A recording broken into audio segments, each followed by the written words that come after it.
하는 제목으로 오늘 말씀을 나누겠습니다. 다 같이 공부하겠습니다. 시작.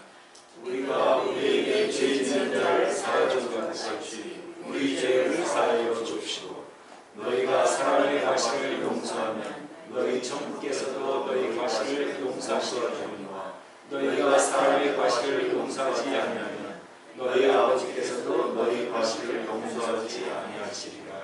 아멘.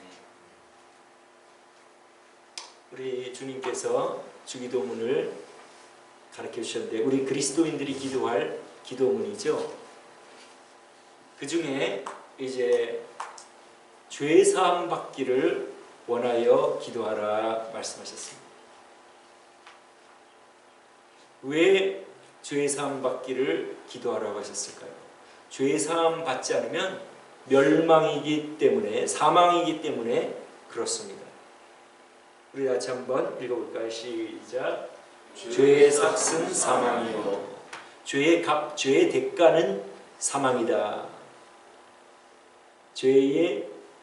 죄가 벌어들이는 것은 사망이다, 그 말입니다. 그러니까 이 죄의 문제를 해결하지 않으면 우리는 멸망당하니까 죄 사함을 위하여 기도하라 말씀을 하셨는데, 여러분, 죄란 무엇입니까? 우리 한번 읽어볼까요? 시작. 우리는 바야서 그렇게 나가여 각기 제길로 가거늘 여호와께서는 우리의 죄악을 그에게 담당시키셨도다. 그죠? 각기 제길로 간 그 죄악을 예수님에게 담당시키셨다. 그러니까 죄가 무엇이냐? 양의 죄라고 말하면 좀 무섭지만, 양의 죄는 뭡니까? 양이 죄를 범하고 죽는 것은 무엇 때문이죠? 목자, 자기를 보호해주고 자기를 지켜주는 목자를 떠날 때에 사나운 맹수한테 잡혀 죽게 되고 멸망당하게 됩니다. 마찬가지로 우리를 만드신 하나님을 거부하고 자기가 주인되어 살아가면 그 결과 멸망을 당하게 됩니다. 우리 인류의 조상 아담과 하와가 선악과를 따먹은 동기가 무엇입니까? 그것은 눈이 밝아 하나님처럼 된다. 그 뜻이 무엇입니까? 하나님께 더 이상 의존하지 않고 내 스스로 내가 주인이 된다, 그 말입니다. 각기 제 길로 갔다 하는 것은 내가 주인되어 내 마음대로 살겠다는 것입니다. 그러니까 그 결과 어떻게 됐습니까? 창조주 하나님이 생명을 공급해 주시고 하나님께 붙어 있어야 우리가 살아가게 되는데, 그것을 거부하고 독립을 선언했으므로 죽게 되고 멸망을 당하게 된다는 것입니다. 그것이 바로 우리 인간의 근본적인 죄입니다. 어떤 사람들은 나는 선하게 살고 나는 괜찮은 사람이라고 생각하는 사람들이 있는데, 하나님에게서 가장 죄는 자신을 만든 창조주 하나님을 몰라보고 자기가 자기 인생의 주인이 되어 자기가 원하는 대로 살아가는, 그것이 가장 큰 죄이고 그것이 근본적인 죄입니다. 그러면 우리가 누가 죄를 범했습니까?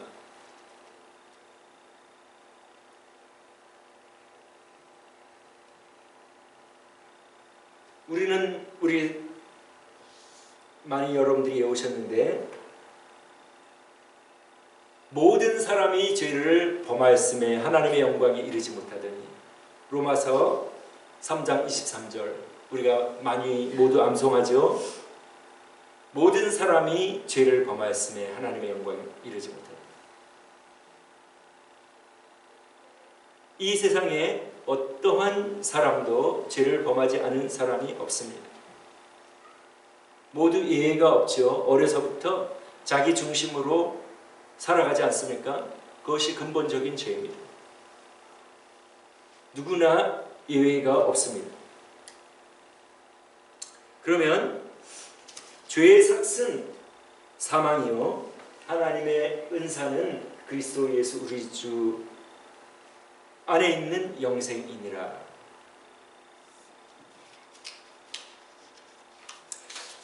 하나님께는 두 가지 성품이 있고 그 성품으로 자신의 피조세계를 다스립니다. 하나는 정의이고 하나는 사랑입니다. 하나님을 거부하고 하나님을 떠난 죄는 사망의 죄입니다. 하나님께서 정의로우시기 때문에 죄를 그대로 간과하시지 않기 때문에 우리는 죽을 수밖에 없습니다. 그러나 또 하나님은 사랑이시기 때문에 그 우리를 용서하시기를 원하고 구원하시기를 원합니다. 우리가 잘 아는 대로 우리 한번 요한복음 3장 16절 다 같이 읽어보겠습니다. 시작.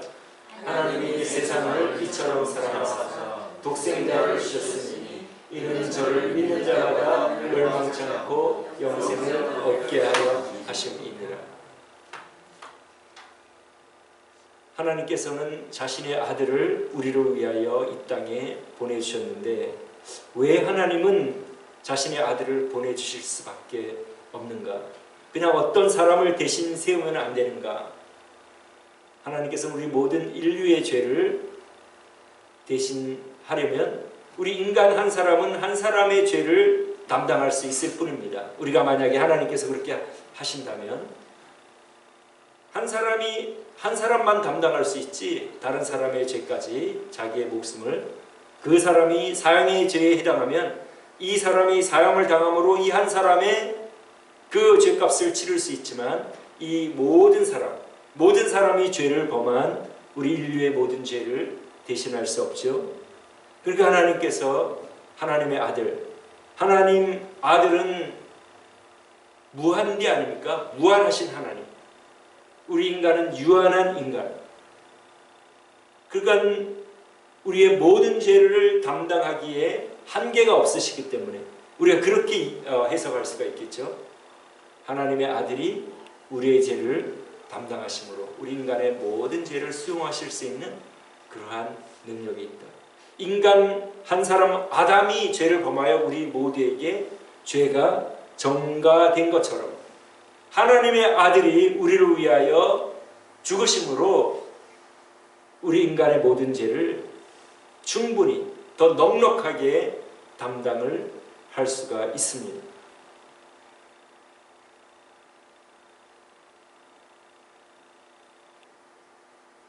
어떤 사람이 영생을 얻고 구원을 얻습니까?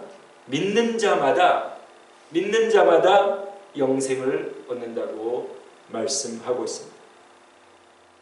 예수님을 믿으려고 하는 사람은 자신이 죄인인 것을 깨닫고 인정할 때에 예수님이 나의 죄를 위하여 돌아가셨음을 믿을 수가 있습니다. 그러니까 예수님을 믿는 전제 조건은 내가 죄인이다 하는 것입니다. 자기가 죄인인 것을 알지 못하는 사람은 예수님을 믿을 이유가 없고 믿을 필요가 없습니다. 왜냐하면 자기가 의롭고 자기가 괜찮은 사람이기 때문에 예수님이 나를 위하여 돌아가신 구원주가 필요가 없게 되는 것입니다. 예수님을 믿는 사람은, 믿을 수 있는 사람은 내가 죄인이다. 그래서 우리 예수님께서 세리 죄인은 감히 우러러 하늘을 쳐다보지 못하고 나는 죄인입니다 하나님께 기도했을 때에, 그리고 또 다른 사람 바리새인은 자기가 얼마나 좋은 사람이고 괜찮은 사람인가, 금식도 하고 구제도 하고 자기가 한 것을 뽐내고 자랑했을 때에 우리 예수님께서 죄를 회개한 세리가 의롭다함을 받고 갔다, 그렇게 말씀을 하셨습니다. 그러니까 예수님을 믿을 수 있는 사람은 자기가 죄인인 것을 알고 인정하고 깨닫는 사람입니다. 어제 어떤 분과 얘기를 하면서 또 그분이 나는 너무 죄가 많고 죄의 질이 너무 나빠서 하나님이 일부는 용서해 주시겠지만 그런 중한 죄는 용서해 주시겠나 그런 의문이 든다고 그렇게 말씀을 하셨는데 우리 하나님에게는 크고 작은 죄가 없습니다. 죄는 죄입니다. 우리가 밀폐된 공간에 오물이 조금 있을 때에 그리고 많이 있을 때에 별 차이가 없죠.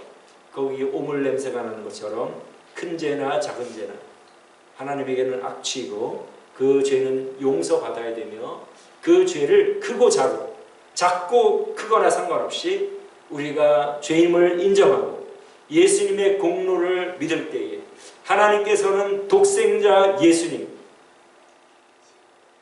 자기 아들을 우리 죄를 위하여 그것이 얼마나 크고 얼마나 작든지 간에 그 죄를 용서해 주시기 위하여 자기 아들을 십자가에 내어주시고 돌아가게 하심으로 우리가 죄인임을 인정하고 예수님 나의 이 죄 때문에 예수님이 생명을 내어놓으시고 나를 위하여 돌아가셨습니다. 예수님이 생명을 주기까지 자신을 죽일 만큼 우리가 지을 수 있는 그것을 넘어설 수 있는 죄는 없습니다. 모든 어떤 죄라도 하나님의 아들이 무한하신 하나님의 아들이 죽을 만한 그러한 죄의 크기는 없습니다. 그렇기 때문에 그 모든 죄를 담당하시고 우리 예수님이 돌아가셨기 때문에 내가 지은 이런 큰 죄는 하나님이 용서하지 않으실 거야. 그것을 우리가 너무 하나님이 우리를 향한 그 사랑을 모르기 때문에 그렇습니다. 우리의 어떠한 죄도 용서하시고 우리를 하나님의 자녀 삼아주셨습니다.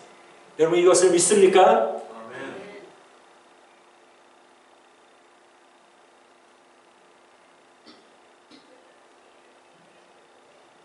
이것을 믿는 사람은 어떤 사람이 되느냐? 나 같은 죄인을 용서하신 하나님이 다른 사람을 용서하셨으니 내가 용서한다 하는 그러한 마음을 가지게 됩니다. 하루는 베드로가 죄를 범하면 몇 번 용서해 주면 되겠습니까?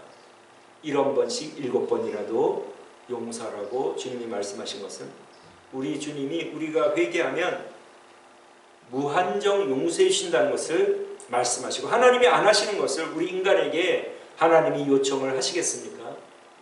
하나님은 우리의 모든 죄를 용서해 주셨기 때문에 우리가 다른 사람을 용서해 주기를 원하고 그 용서해 줄 때